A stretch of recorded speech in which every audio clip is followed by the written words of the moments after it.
हर वक्त तो बैठ के ख़ुद को कमज़ोर समझता है ना। जितने बार गिरे हो उन बातों को याद करके ख़ुद को बहुत कोसता है ना। कभी कभी तुझे लगता है कि शायद ये मेरे लिए कठिन है।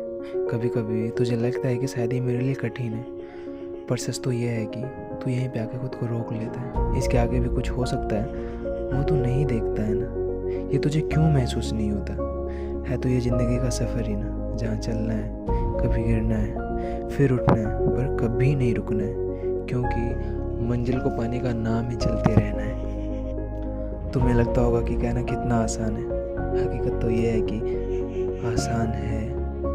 बस ज़रूरत है तो अपने पंख को उड़ान देने की, अपने हौसले को आसमान देने की, फिर सब कुछ आसान लगेगा। हाँ, मैं मानता हूँ कि कभी कभी हम फंस जाते हैं, खुद को नहीं समझ पाते हैं, सब कुछ अजीब लगने लगता है, खुद का सेल्फ कॉन्फिडेंस भी डाउन होने लगता है, लगने लगता है कि अब हार जाएंगे।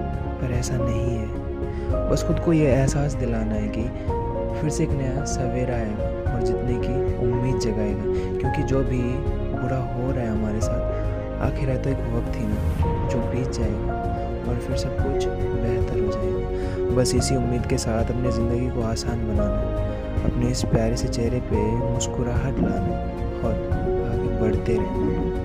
कितना आसान होता है ना किसी भी चीज़ को सोच करके उसके साथ सपने बुनना, पर उससे भी ज़्यादा कठिन होता है उसके साथ चलना।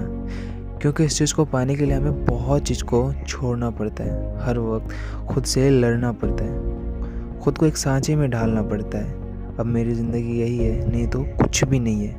और कभी चलते चलते गिर जाओ तो उस तकलीफ़ का एहसास भी होता है और फिर दिल ज़ोर ज़ोर से धड़कता है। डर भी लगने लगता है कहीं मेरे सपने अधूरे तो नहीं रह जाएंगे ना। पर कुछ देर के बाद एहसास होता है, क्यों रहेंगे मेरे सपने अधूरे? ये मेरी ज़िंदगी का आखिरी दिन थोड़ी है। जब तक सांस रहेगी तब तक कोशिश करूँगा, चाहे कितने भी फेलियर्स क्यों ना आ जाए मेरे लाइफ में, सबसे लड़ूंगा और आगे ज़रूर बढ़ूँगा। वैसे भी ज़िंदगी दुख और सुख का साया है, सुख के पीछे तो दुख हमेशा भागते हुए आए। इसलिए इन चीज़ों से क्यों घबराना? जब पता है कि आज दुख है तो कल सुख को आना है।